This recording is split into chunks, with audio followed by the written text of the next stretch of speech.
What's up, guys? Welcome back to another Operation Media Briefing. This time we're looking at the cards in GD03 featuring those in the blue color. We'll go over some lore, we'll go over the FAQ rulings, and we'll toss in some personal thoughts on the cards in this color set. Without any further ado, let's take a look at the first one. The Gundam NT1 Repair 2. When paired, choose one rested enemy unit, deal 1 damage to it. And this effect destroys an enemy unit. Draw 1. Links with Christina McKenzie and Amber Ray. Okay, so let's hit the FAQ real quick. Does this second effect, when this effect destroys an enemy unit, draw 1, mean I can draw even when the unit dealt by this damage by an effect is destroyed later in battle or by some other means? No, you cannot. You can only draw when this effect, choose one rested enemy unit, deal 1 damage to it, deal this damage, and destroys the unit. So doesn't matter if the unit gets destroyed later by some other effect or other card. If you don't kill it with this particular effect, you lose the ability to draw. Fun fact, the NT1 is specifically designed for new types, which is where the NT comes from. And the reason why it was paired for armament is that he was actually getting to the point where the RX-78 that he was piloting was not keeping up with him. So the Federation was like, we need something that's gonna stand up to Armuro's performance, and this is what they were coming with. So this was intended to be for Armuro in the late stages of the 1-year war, but just never got to him. Alright, then we got the Repair 3. During pair, when one of your other units with repair attacks, choose one enemy unit whose level is equal to or lower than that unit and rest it. And, okay, like pop to a Shrago, FAQ.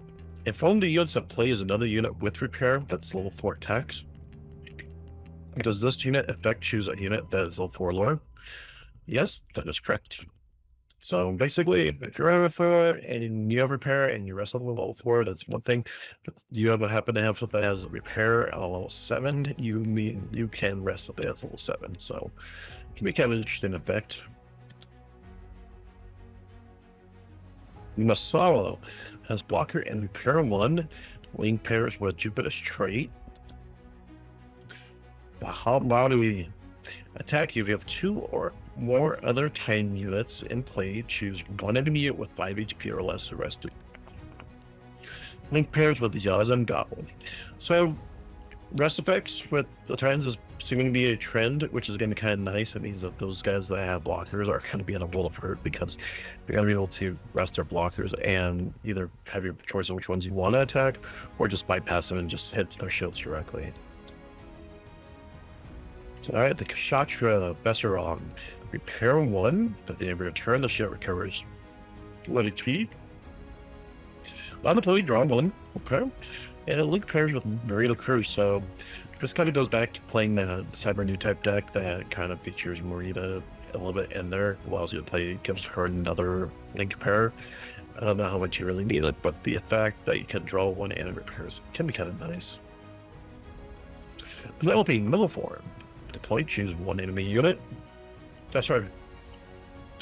Choose 1 to 2 enemy units with 3 HP or less, rest them. It pairs with lane aim. So this is going to be nice, as you can kind of get rid of some of the vanilla stuff that you may be running in that slot, and not too shabby for an Earth Fed card. Gundam NT1 Full Armor. Destroyed. Choose 1 enemy unit with 3 HP or less, and rest it. It pairs with Christina McKenzie.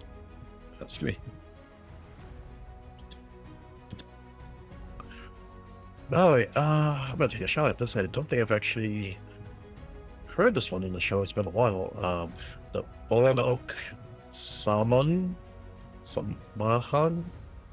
During pair, this unit gains repair 2. Link pairs laying with the Jupiter's trait. So, helps with the O. The Palace of Dean.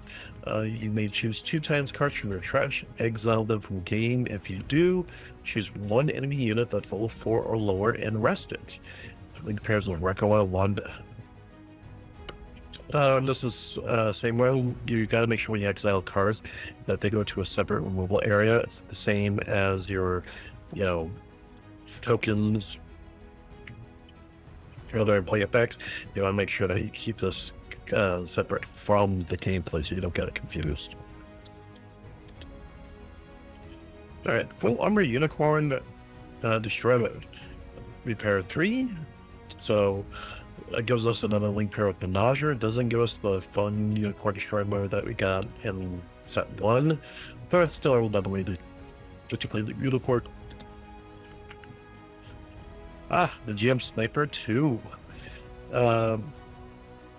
Earthfed, comes your double at 80 war in the pocket. So the cool thing about the GM Snipers is that in some cases, the GM Sniper Custom actually had better specs than the RX-78 at the end of its development, which is kind of strange when you think about it, that a mass-produced, that's highly tuned could outperform a machine like the Gundam. Mobile armor mode has repair 1, link pairs with Jupiter Strain. They are getting a lot of support with that Jupiter Strain. Now I'm going through all the cards again, that's quite a bit. Lazak. Well, you have another Jupiter unit and play. This unit gains AP +1 and repair 1. Lahizak Custom. While you have 2 or more Titans units to play, this card in your hand gets cost -1. Let's check the FAQ.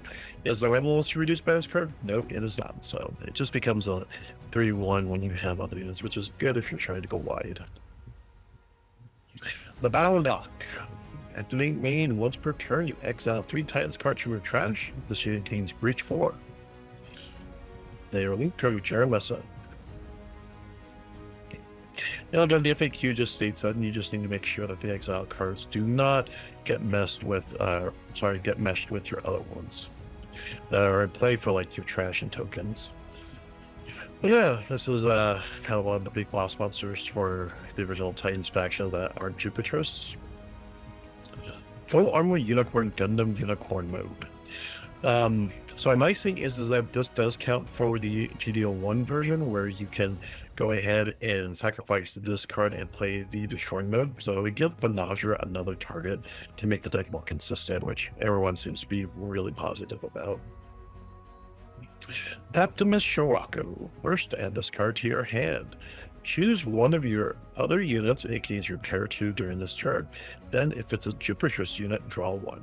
So not only are you going to give something the ability to heal, which can proc effects, but you can also draw a card, which is pretty nice. It helps you build the fact you build. And the fact he's a 2/2 stat line can really mess up someone's day.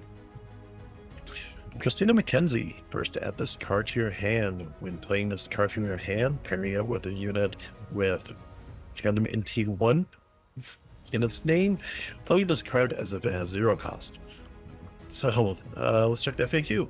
Is all reduced? No, it's not. But you can play when play this card for ramp, pairing it with. So basically, you get to play for free with the NT1. Yazen Gabble. First, add this card to your hand. Choose one of your Titans units whose level are equal to or lower than this unit. It gains AP +1. So you get to buff another Titans guy. If the pilot paired with if this pilot is paired with a unit that is level 7, does that mean the attack effect chooses a Titan unit that's level 7 or lower? Yes, that's correct. So kind of huge. Get them with you get them on a big body, you can get another big body +1. Sarah Zabrov. First, add this card to your hand. Choose one enemy unit that's level 3 or lower and rest it. She's also a new type, so keep that in mind. If you decide to go cyber new type, she can do that.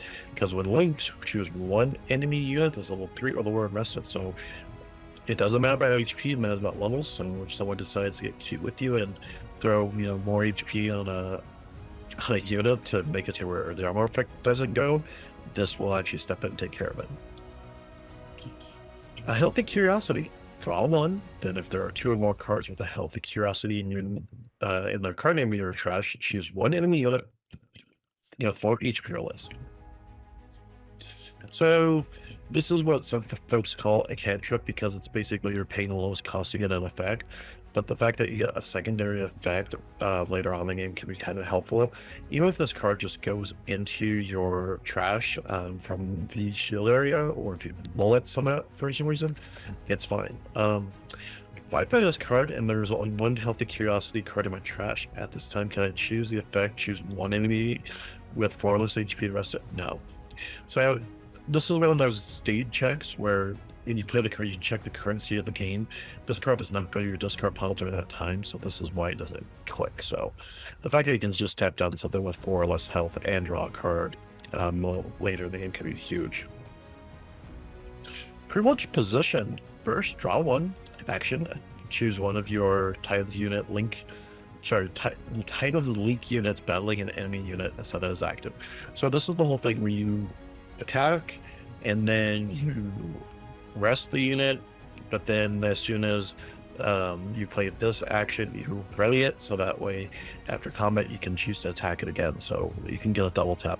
Doesn't prevent the damage that you take, but if you're taking out like a couple small units or taking out a larger one and then you just want to make sure people can't actively attack your unit, that's a good way to rest it. A little high though on the level, but makes sense. Guild directive. Alright, choose 1 enemy unit with 2 or less HP and rest it. Meaning, if there are 3 or more enemy units in play, choose 1 rested enemy unit and deal 2 damage. Check the FAQ. Can I play this when there are 2 or less enemy units in play? No, you cannot. So you have to meet that requirement of 3 minimal in order to play the card. Requiem Shadow. Requiem Along the Pilot. Main action. Choose 1 enemy unit with 3 HP or less. Rest it. If a friendly Jupiter's link unit is in play, choose 1 to 2 enemy units with 3 HP or less and instead. So this allows you to tap down multiple units. Seems like a slightly okay version of some of the other rest cards. I just like the fact that she's a Titan's Jupiter's player that's more economic. The Jupiter's. First, deploy this card. Deploy, add 1 of your shields to your hand. Then, if a friendly Jupiter's unit is in play, choose 1 enemy unit that is level 3 or lower and rest it. So, yes, Jupiter does play a part in the UC wars. The reason being is that they actually collect helium from Jupiter to use as a primary resource for space travel and a lot of other stuff. So, you can think of it as, you know, the lazy greatest natural resource that people are using to get around. So that's why there's a bit of a pressure on it. You'll end up seeing a couple of characters going to Jupiter later in the series. The Rebo Colony. Deploy this card on burst. Deploy and 1 of your shields to your hand. Once per turn, when you pair a pilot that is level 3 or lower with 1 of your units, choose 1 enemy unit with 3 or less HP and rest it. Okay, not too bad. Alright, and that's it. So, personally, I've been seeing a lot of people playing with this NT1 in all our decks. The ability to ping and draw and repair is pretty helpful. It gives Armor secondary repair, so on turn 4 you have the RX-78, and then on turn 5 you could do it with the NT1. Makes it very easy to keep momentum going. I've seen too many people play with the the Titans. I've seen some folks play with like the Hammurabi, but realistically the Paladin is more of the card that I've been seeing a lot more folks on. I haven't seen a ton of folks switch over to this unicorn. So with that, we'll call it a night and we'll come back tomorrow and talk about the cards in red. This is Sal with Operation Meteor, signing off.